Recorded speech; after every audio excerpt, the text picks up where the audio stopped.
Bonjour à tous, on est là aujourd'hui pour vous présenter le dernier détecteur sorti par Technetics, le Patriot. Patriot, on en a quand même beaucoup parlé lors de la dernière élection présidentielle, mais là, rien à voir avec la France ou un parti politique. Le Patriot, en fait, c'est le nom que donnent les Américains, c'est pour ça que vous avez un beau drapeau américain. Donc, c'est un nouvel appareil sorti par Technetics qui vient en fait, qui est dérivé directement du T2, des F-75 et des F-70. Donc, ce n'est pas vraiment quelque chose de nouveau, c'est juste toujours la même plateforme qui est utilisée. C'est un appareil qui fonctionne à 14 kHz avec un disque de 27 cm double D, donc c'est vraiment ce que les gens veulent en termes de spécificité. C'est un appareil qui passe partout, les terrains minéralisés, pollués ou pas. On retrouve à peu près les mêmes réglages que le T2, sauf qu'il nous manque deux choses en fait. Le réglage étalé des ferreuses, que sur un Patriot, il ne va que de 0 à 15 contre 0 à 39 pour un T2 ou un G2. Et il manque aussi un vrai effet de sol manuel. Là, on a un effet de sol par Ground Grab. Concrètement, si vous allez faire de la plage sur sable mouillé, vous pouvez en faire un petit peu avec le Ground Grab. Si vraiment le sol est très minéralisé, noir ou rouge, ça ne fonctionnera pas et là, il faudra investir dans un T2. Les points forts du Patriot, c'est son poids, il est un petit peu plus léger que le T2 justement, et surtout son prix, parce que pour démarrer, il ne coûte que 589 euros, et il est livré avec le protège-disque, la double protection pluie et le casque. C'est un appareil qui est léger, simple à utiliser, et on va vous présenter tous ces réglages sur le terrain.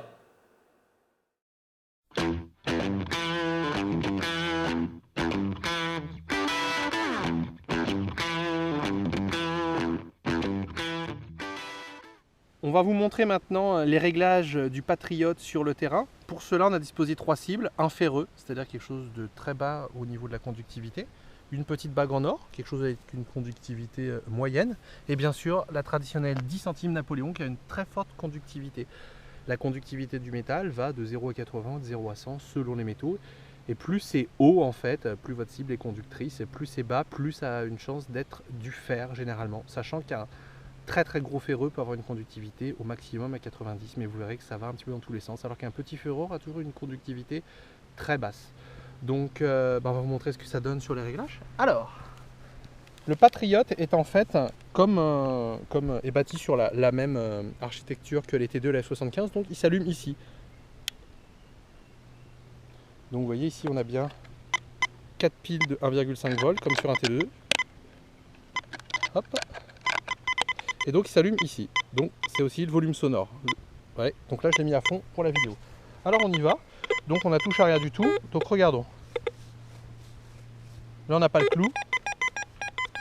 Et là on a bien nos trois cibles. Alors maintenant regardons un petit peu comment tout ça va sonner. Alors, la première chose c'est le programme. On a deux programmes, vous voyez. Programme 1, programme 2. Tout simplement le programme 2 c'est le mode tout métaux. Donc on va rester en programme 1. Ensuite, on va avoir la discrimination, qui est la faculté du détecteur à enlever les métaux. Donc regardez, si on se met à 0, vous voyez, on passe en tout métaux. Donc là, nous, AT, ça veut dire all metal. Donc là, on va se remettre quand même en discret. On est à 2, on est un peu discret. Là, écoutez. On entend bien que le fer sonne en grave, alors que les autres cibles sonnent toujours en non grave. Donc, hop, remettons-nous sur le premier. La discrimination, bon, on va se mettre quand même à 14. Si on se met au-delà, par exemple, mettons-nous à 25. Donc on enlève sans problème le fer. On a toujours notre pièce là, par contre, regardez. Bon, on a toujours notre pièce, notre bague en or, mais si on monte un petit peu toujours la discrimination, vous voyez, là, ça ne sonne plus que d'un côté, ça veut dire que c'est plus bon. Donc, comme sur n'importe quel détecteur, il ne faut jamais trop monter la discrimination.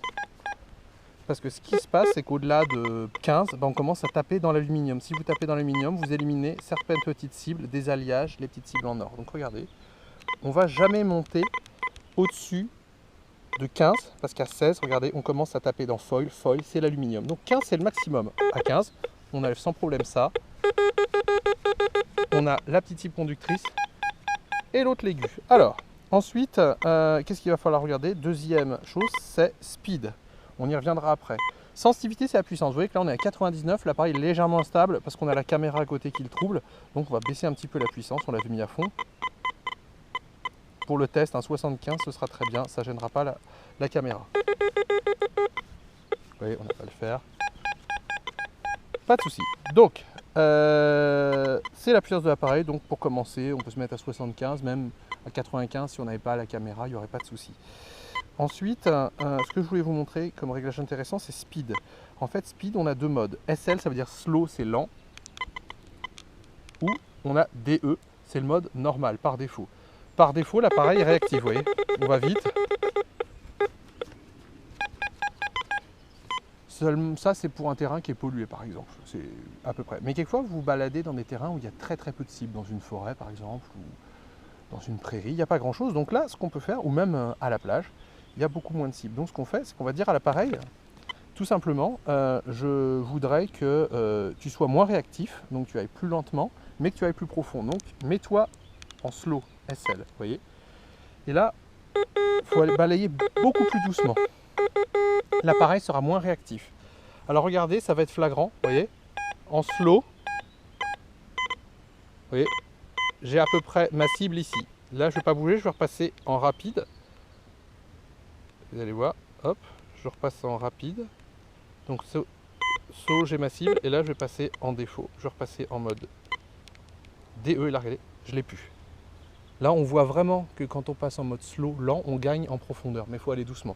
Si on met en mode rapide, l'appareil est moins performant, mais il est plus réactif. Alors maintenant, qu'est-ce qu'on a d'autre comme réglage?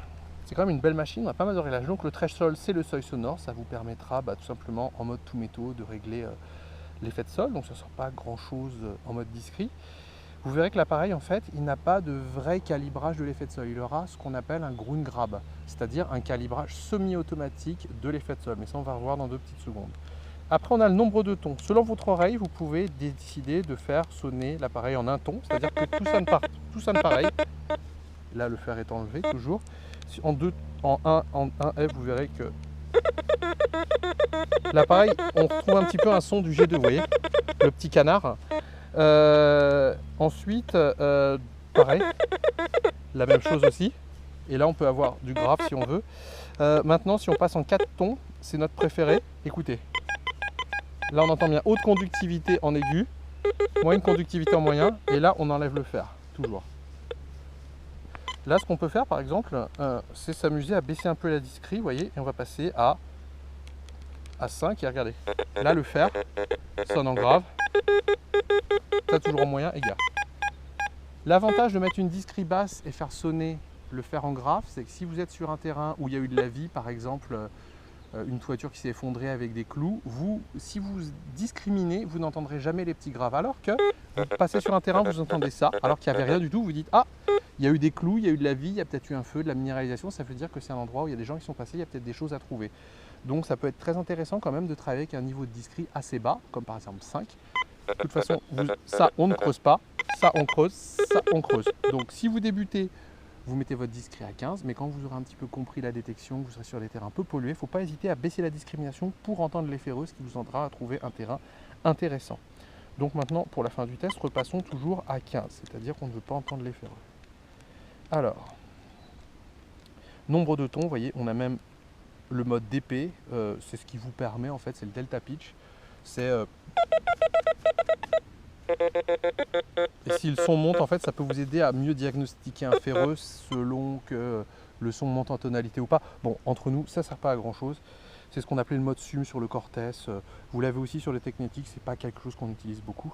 Et le notch, là encore, c'est ce qui va vous permettre, si vous enlevez le fer, d'enlever par exemple le zinc. Donc on vous le conseille vraiment pas. Parce qu'on vous a expliqué que tout à l'heure, dès que vous augmentez au-delà du fer, vous perdez des cibles intéressantes. En Europe, on n'a pas la même histoire métallique qu'aux États-Unis, donc le notch, on ne s'en sert jamais. Voilà donc pour les programmes. Alors on a la fameuse touche Hertz, alors on va appuyer une fois, F3, F2 ou F1. Qu'est-ce que c'est que ça? Alors en fait, si vous êtes plusieurs appareils à 14 kHz ou si vous rencontrez une interférence électromagnétique, avant de vous éloigner, vous pouvez vous amuser à essayer de changer de fréquence. C'est comme sur un T2, hein, en gros, vous pouvez décaler la fréquence. Ça vous permet de détecter avec vos amis qui ont la même machine. Donc ça n'a pas d'incidence sur les performances, seulement vous passez de 14,1 à 14,15 à 14,17. Il n'y a pas trop de différence. Ensuite, qu'est-ce qu'on a comme touche? On a le pinpoint. Le pinpoint vous permet de trouver une cible précisément. Vous voyez, elle est là. Donc regardez ce qu'on va faire. Là, oui, on est directement dessus. Quand on est à 0, c'est qu'on est sur la cible. Regardez, et là, vous avez ici un point. Et ça vous dit exactement où elle est. On reste appuyé sur le pinpoint, regardez. Là, on est sur la cible. On s'éloigne, vous voyez. Donc le pinpoint vous permet de localiser exactement où se trouve une cible. Et en fait, le dernier, c'est ce qu'on appelle le ground grab. Alors le ground grab, c'est un effet de sol semi-automatique. On l'a sur la plupart des Fisher et des Technetics. Donc qu'est-ce qu'on va faire? On va appuyer dessus. Et là, vous voyez, le détecteur est réglé à 90. Quand on est ici ou ici, on n'a pas le même son. D'accord? Mais avant de le régler, pour mieux entendre le son, on va le régler ici. C'est le threshold, c'est le seuil sonore. Écoutez.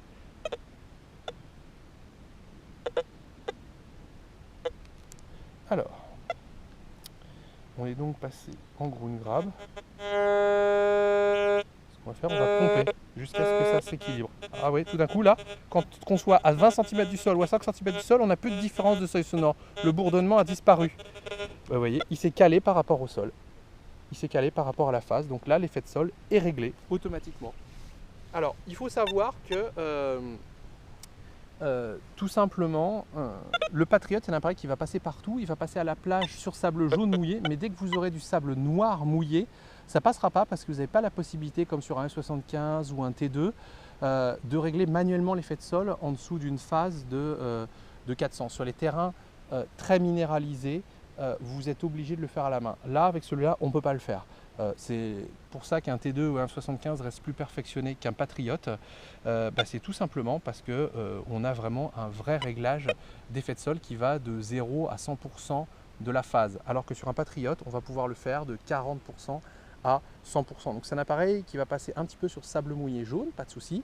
Mais dès que vous serez sur des sables très minéralisés, noirs, mouillés à la plage, des terrains très difficiles, malheureusement le Patriot aura beaucoup de mal. Donc là on a vraiment un effet de sol semi-automatique mais pas vraiment manuel.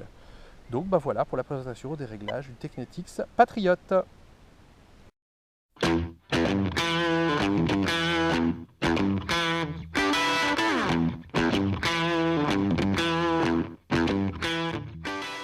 Le Patriot est un détecteur léger, simple à utiliser, avec pas mal de réglages intéressants comme celui de la réactivité et le nombre de tons. On peut utiliser plusieurs modes de détection. Son petit défaut restera en fait sa discrete du fer un peu moins précise que celle d'un T2 et le manque d'un vrai réglage d'effet de sol manuel qui l'empêche de détecter à la plage sur sable noir, contrairement au T2. Le T2 a lui aussi un réglage du fer de 0 à 39. Le T2 est plus précis, c'est ce qui justifie en fait un écart de prix de 50 à 100 euros et le fait aussi que le T2 classique passe sur la plage. Au-delà de ça, T2, Patriot, Patriot, T2, ce sont des appareils équivalents. Au niveau des performances, on peut voir qu'un T2 et un Patriot ont la même chose. Ils vont de 32,5 cm sur une 10 cm Napo, 27,5 sur un double tournoi, une 5 Fort 14 mm petit module 17,5 cm, un 12e DQ 27 cm, un potin 20 cm, un UMU 10 cm. C'est la même chose. Seul le T2 UPG ira plus profond en fait. Mais entre un T2 classique et un Patriot, on a la même chose. Certains nous expliquent qu'ils préfèrent la canne du Patriot parce qu'en fait elle est un petit peu plus légère. Nous on préfère celle du T2 parce qu'elle est plus simple à prendre en main.